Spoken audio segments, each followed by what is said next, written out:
I'm Fiona Grant, 30 years old.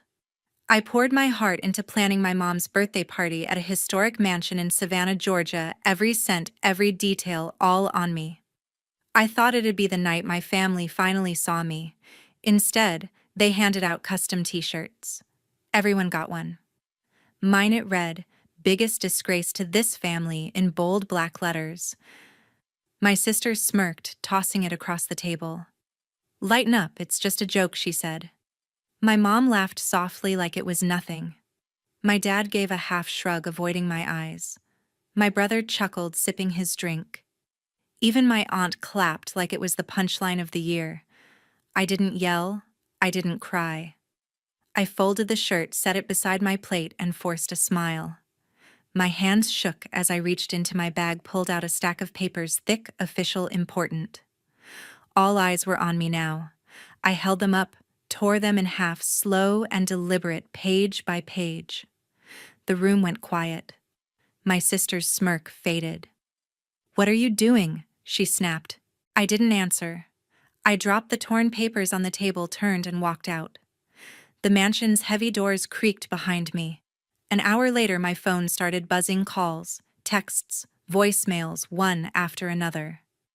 They'd read what I destroyed. They knew. And they wouldn't stop calling. Do you think I did the right thing? Comment your thoughts below. Growing up in our suburban Atlanta home, I was the odd one out. My sister Trisha, 5 years older, was the golden child cheerleader, prom queen, married by 25. She's going places my mom Susan would beam, pinning another of Trisha's awards on the fridge. My brother Kevin, 2 years older, could do no wrong. He'd crash his bike, skip school, flunk tests, and my dad David would just ruffle his hair. "Boys will be boys," he'd say. Me, I was the afterthought. At 10, I won a science fair. Mom barely glanced at my trophy. "Don't get cocky, Fiona," she said. Dad nodded, eyes on his newspaper. Trisha smirked. "It's just a kids' contest." Kevin laughed, tossing his football. Their dismissal stung, but I swallowed it. By high school, I learned to stay quiet. Trisha got a car for her 16th birthday. I got a lecture about responsibility. Kevin got new sneakers every season. I wore hand-me-downs. I studied harder, joined debate club, earned scholarships. Overachiever Trisha would scoff like it was an insult. Mom and Dad never showed up to my events, too busy with Trisha's pageants or Kevin's games. My Aunt Joyce, Mom's older sister, would sometimes pat my shoulder. "You're doing fine, Fiona," she'd say, but it felt like pity. I craved their approval, but it never came. College was my escape. I moved to Athens, Georgia, studied event management, and threw myself into internships. I planned galas, weddings, corporate retreats, each one sharper, bigger, better. By 25, I started my own company, Coastal Events. It grew fast: corporate clients, celebrity weddings, festivals. Within 5 years, it was worth $20 million. I didn't brag. I didn't need to. But I still sent money home. When Mom's hospital bills piled up after her knee surgery, I paid them off $80,000, no questions asked. When Trisha's kid needed braces, I covered it. Kevin's car broke down.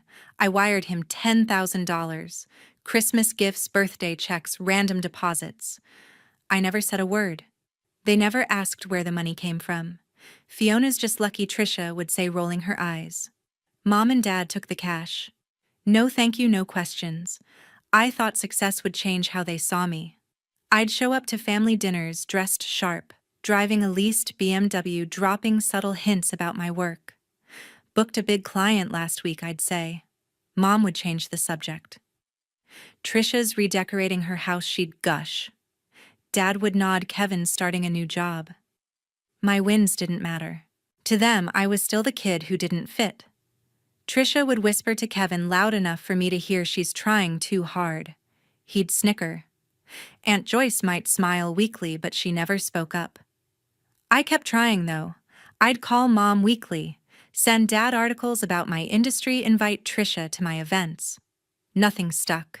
They'd cancel last minute, make excuses, or just forget. Once I overheard Dad tell a neighbor, "Fiona's fine, I guess." Not like Trisha or Kevin. It cut deep, but I didn't let it show. Instead, I poured everything into my work. Coastal Events landed a contract with a major tech firm, $500,000 for one gala. I hired staff, opened a second office, kept climbing. But every family visit reminded me I was invisible to them. The money I sent wasn't enough either. Trisha asked for more $20,000 for a new kitchen. I paid it. Kevin needed cash for a business idea, $15,000 gone in a month. Mom and Dad's mortgage payments lagged. I covered 6 months, $90,000. They never said thank you. They never asked how I did it. I told myself it was fine. I was helping. Maybe one day they'd see me, really see me. That hope kept me tied to them even when it hurt. Planning my mom's birthday was my last attempt to change their minds.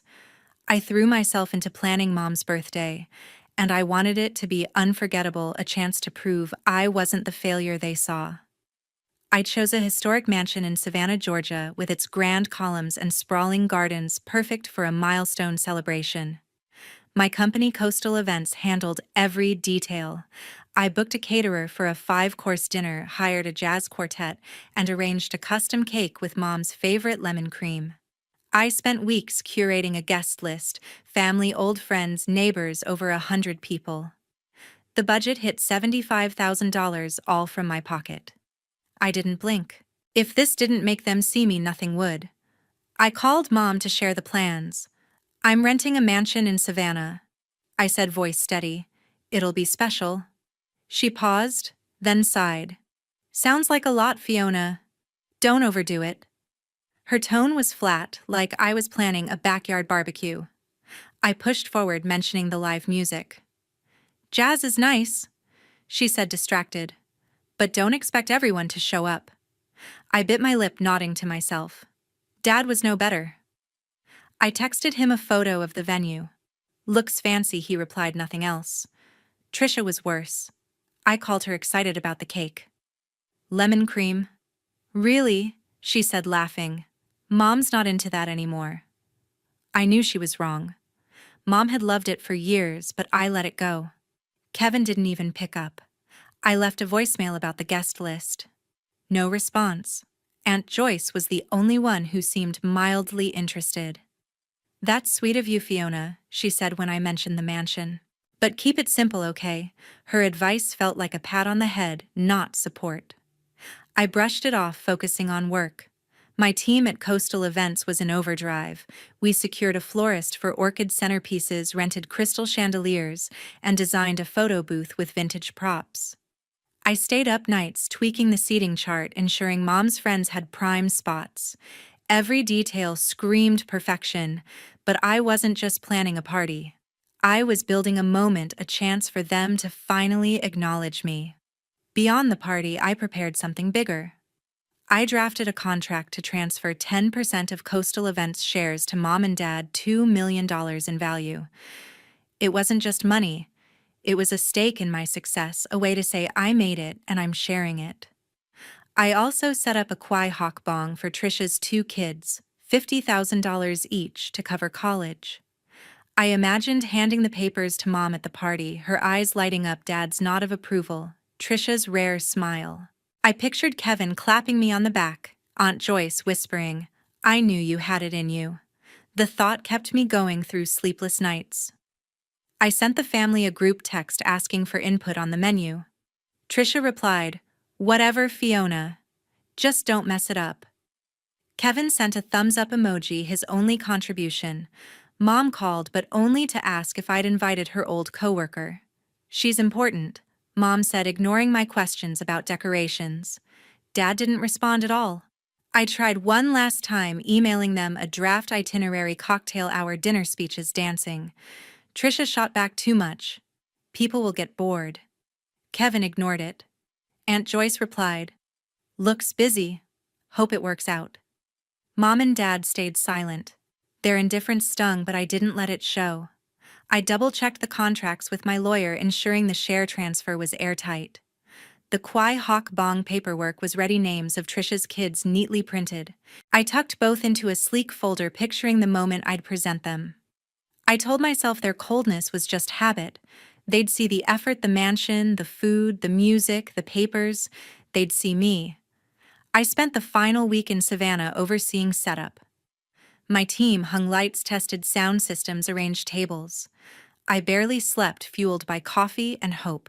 This wasn't just a party. It was my last shot to change their minds.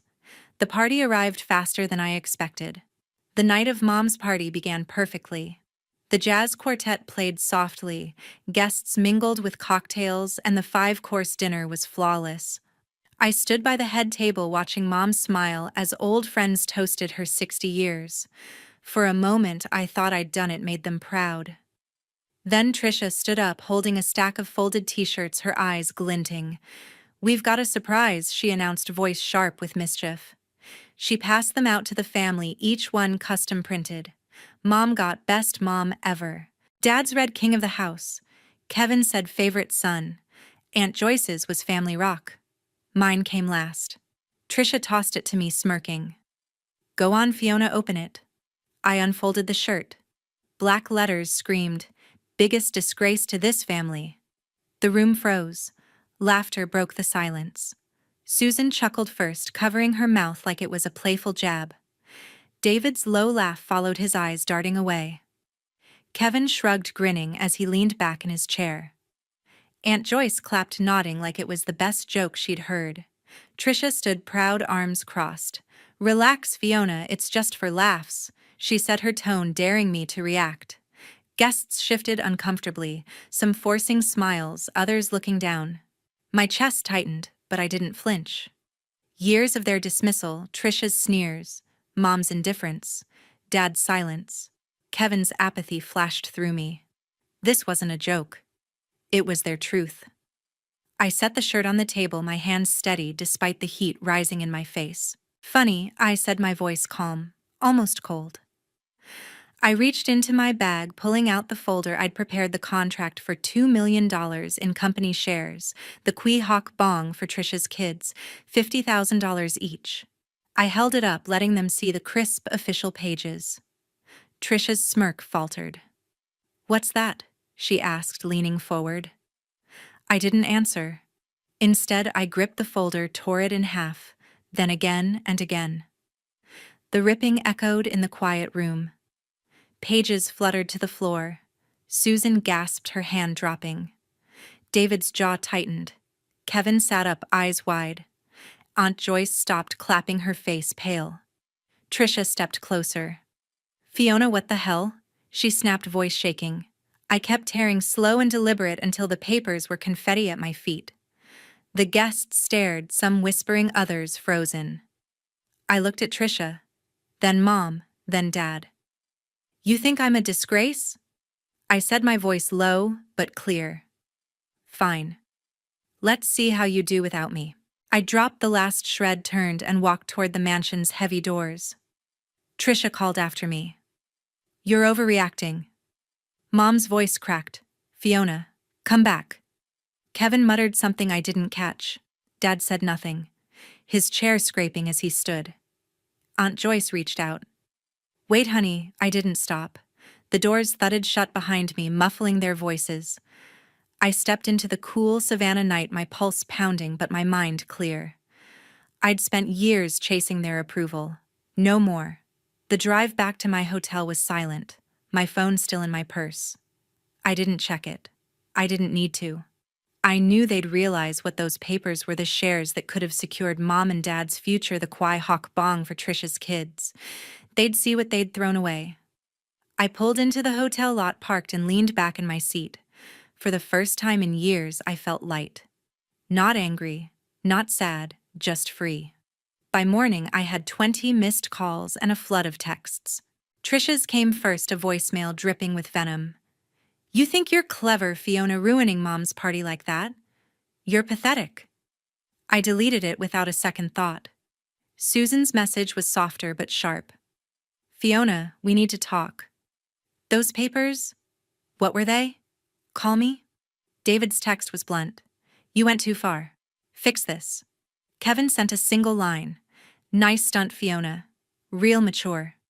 Aunt Joyce left a voicemail, her voice shaky. "Honey, I didn't mean to laugh. Let's sort this out. I ignored them, all my screen glowing with their panic.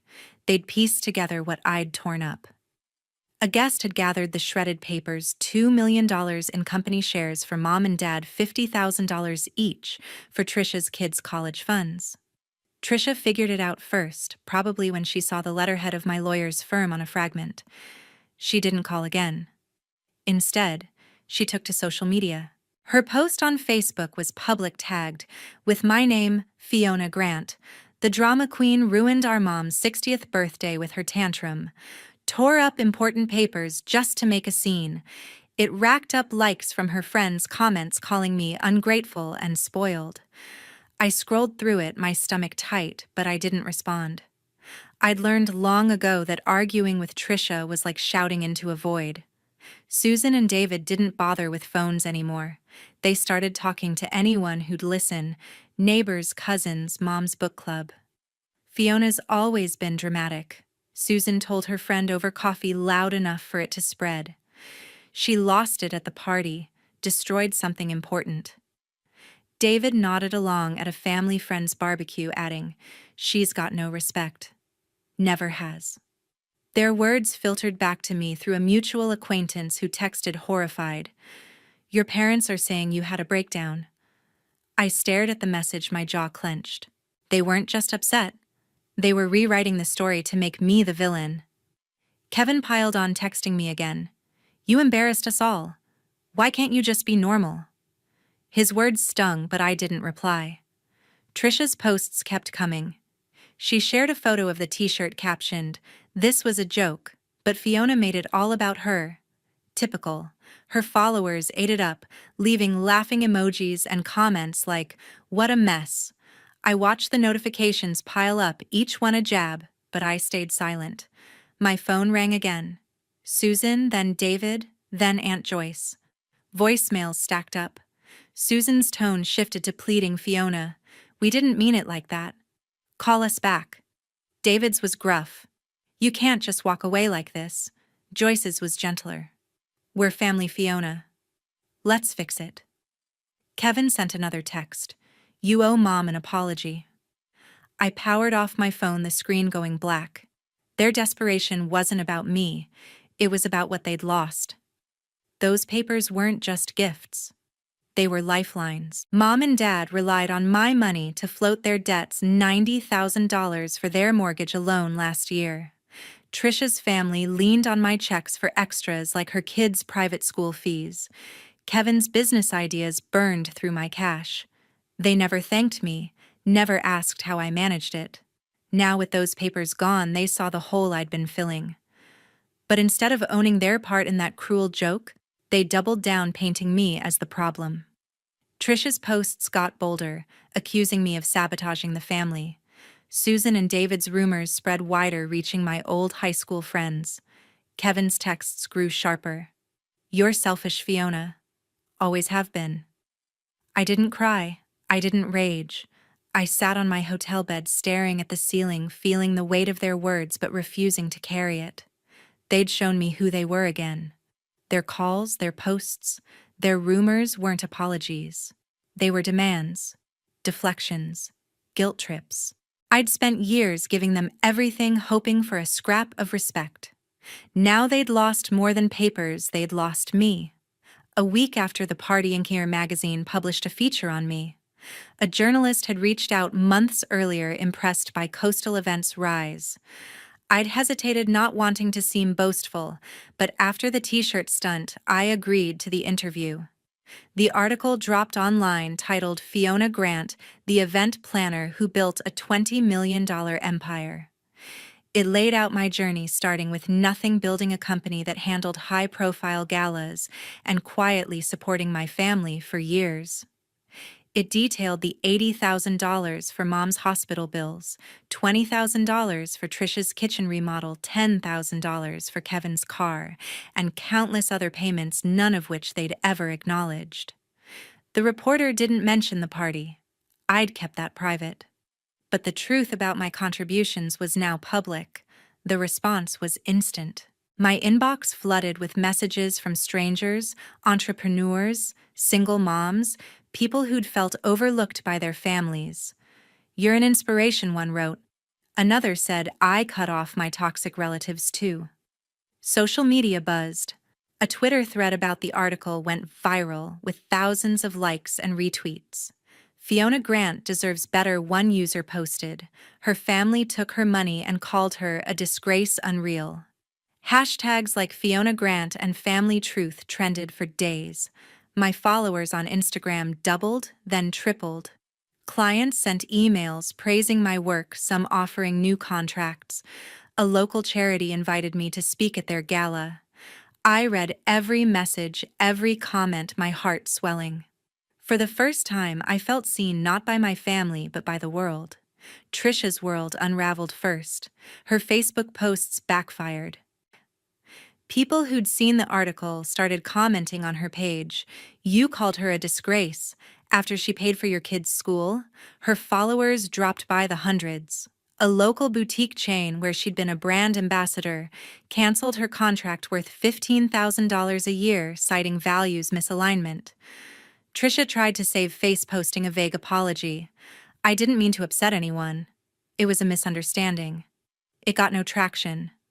Her friends stopped engaging and her posts dried up. She texted me once, a curt, "You didn't have to go public." I didn't reply. Her anger wasn't my problem anymore.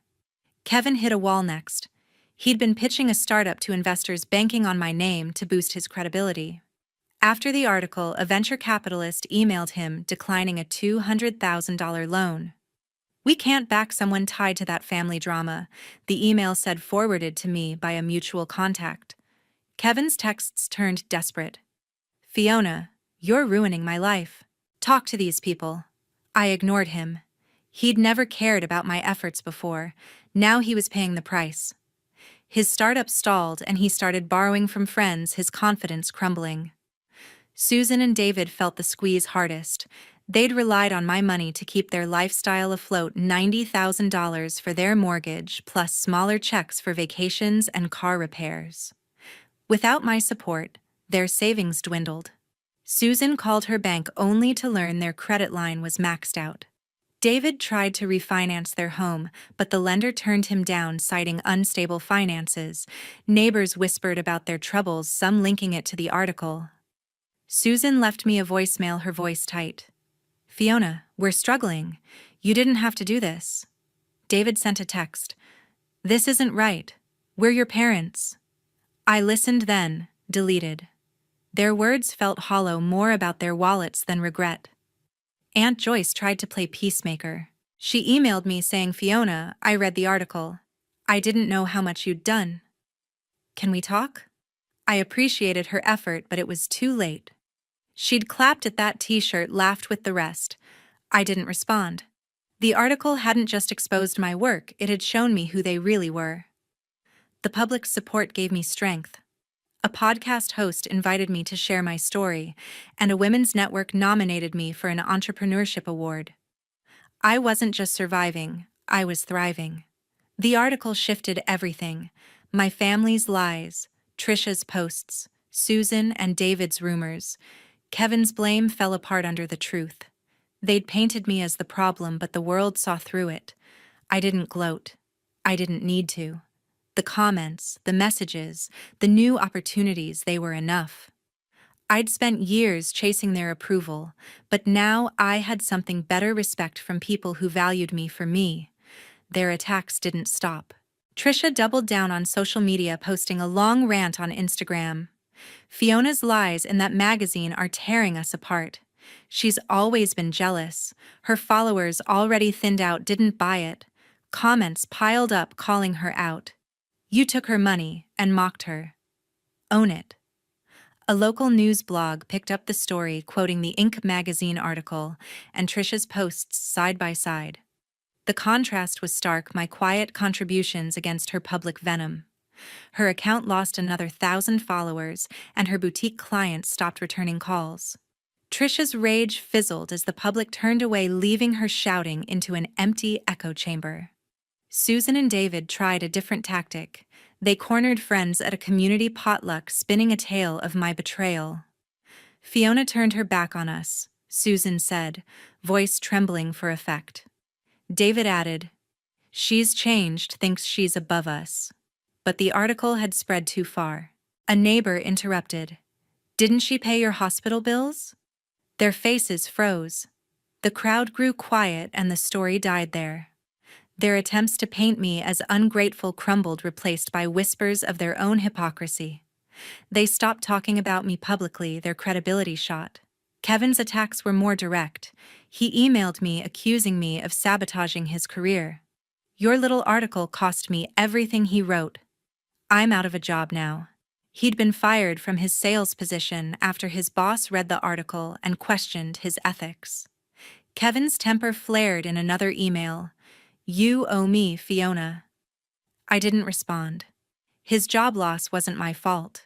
He'd built his career on borrowed money and my name, never his own effort.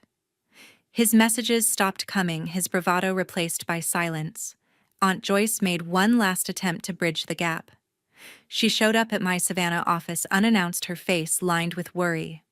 "Fiona, I'm sorry," she said, clutching a handwritten letter. "I didn't realize how much you'd given. Can we start over?" Her words were kind, but they rang hollow. She'd stood by during years of slights clapped at that t-shirt. I shook my head. "I'm done, Aunt Joyce." I said, my voice firm but not cruel. "I've given enough." She left a letter in hand, her shoulders slumped. I felt a pang, but I didn't chase her. Some bridges can't be rebuilt. Trisha's life unraveled further. Her husband, tired of her public outbursts and mounting debts, filed for divorce.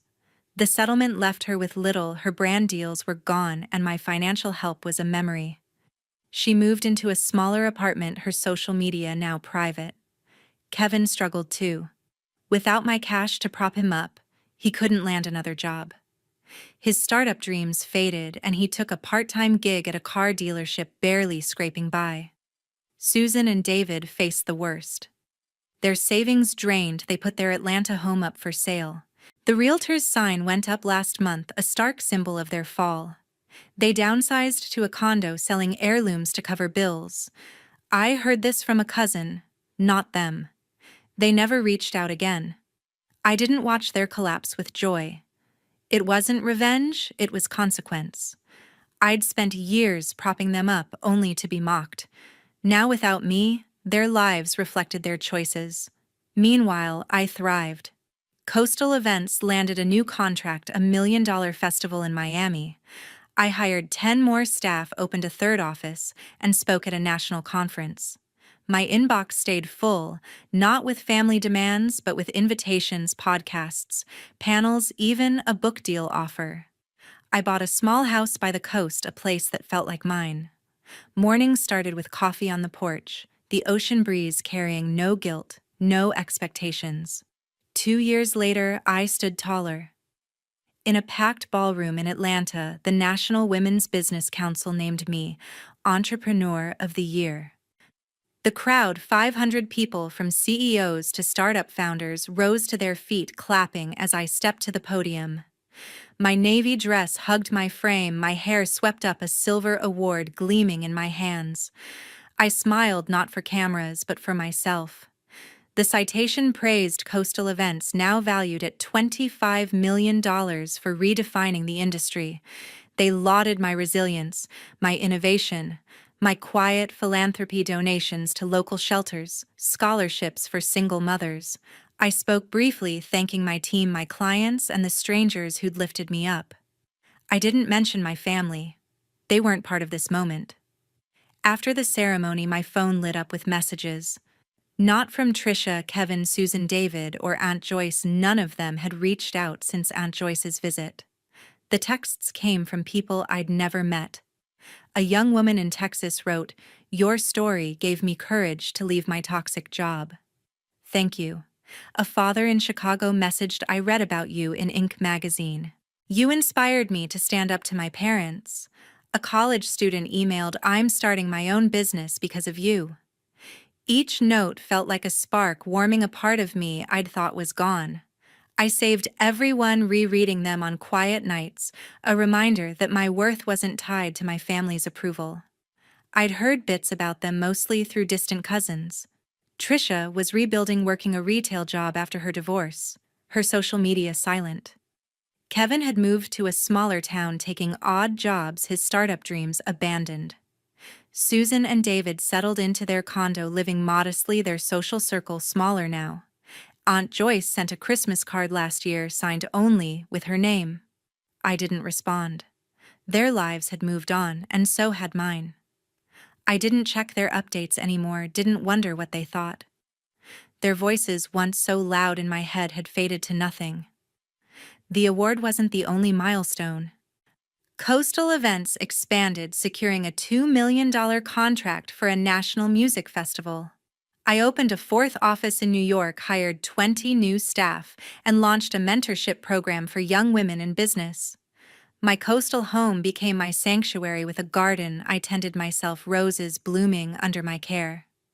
I hosted dinners for friends, real ones who laughed at my jokes, not my pain.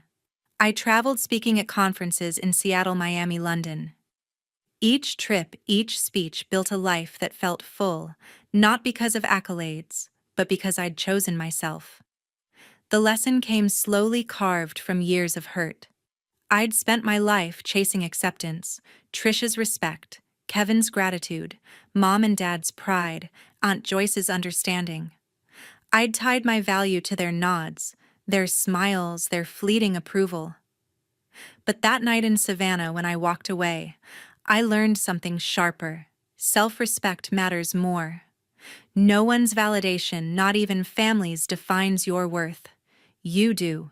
I'd given them everything: money, time, love, and they'd thrown it back with a t-shirt and laughter. Walking away wasn't just about them. It was about me choosing to honor my own heart. Those messages from strangers taught me something else. Your story, when shared, can light someone else's path. I started a blog not for fame, but to connect. I wrote about building a business, surviving betrayal, finding peace. Readers responded, sharing their own struggles, abusive families, dismissive bosses, dreams they'd buried.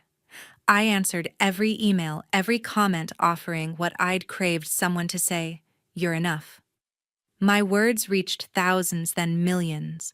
A publisher approached me for a memoir. I signed the deal not for money, but to keep the spark alive. Standing on that stage, award in hand, I didn't feel triumph over my family. I felt free. The weight of their expectations, their mockery, their lies, it was gone. I'd built a life that reflected who I was, not who they wanted me to be. The applause faded, but the lesson stayed: respect yourself first, and the world will follow. I walked off the stage, my steps light, knowing I'd found my place not in their shadow, but in my own light.